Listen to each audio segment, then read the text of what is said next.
Good afternoon. Is everyone here for German 101?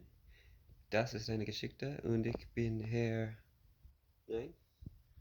No, we're not here for German 101. Hopefully you're here to study history. That's what we're going to be looking at today.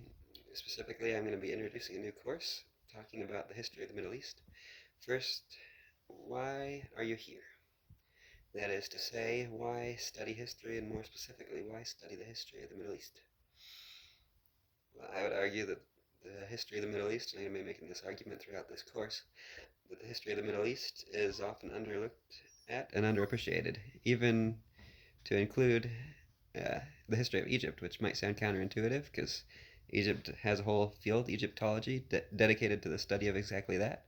But yet, in college courses and things like that, it just kind of gets a one-page note in the history books, a quick nod, and we're on our way. So we're going to be looking at ancient Egypt, and first off, we're going to be starting in the Stone Age, and then we're going to be moving into ancient and classical antiquities, ancient civilizations, the cradle of civilizations, and we'll be discussing that.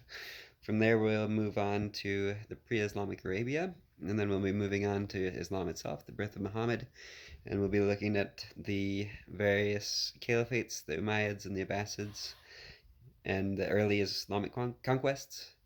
From there, we'll be moving on into the more modern periods. We'll be covering the Ottomans.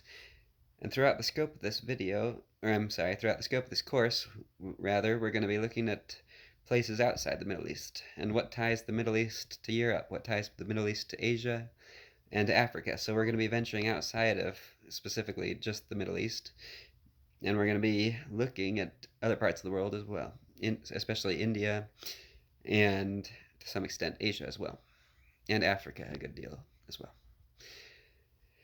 Finally, we will conclude this course talking about the modern period. We're going to get into decolonization in the Middle East and what that looked like, and we're going to get into the modern period and the wars and what the future may hold for the region. So, there are several reasons to study it. You can study it to understand better what's happening in the region now. If you study politics and current events, it may behoove you to have a better historical background. You can study it just because it's fun and entertaining. You can study it because it's the cradle of civilization, or at least one of several. And like I said, you could study it just because it's fun. So that's my favorite reason to study it. And I think that the regions are fascinating. I'm particularly intrigued by antiquity and the various kingdoms of antiquity. Babylon, we're going to be looking at Babylon, ancient Egypt, just to name a few.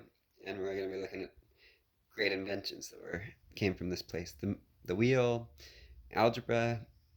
So hopefully we'll have a good time.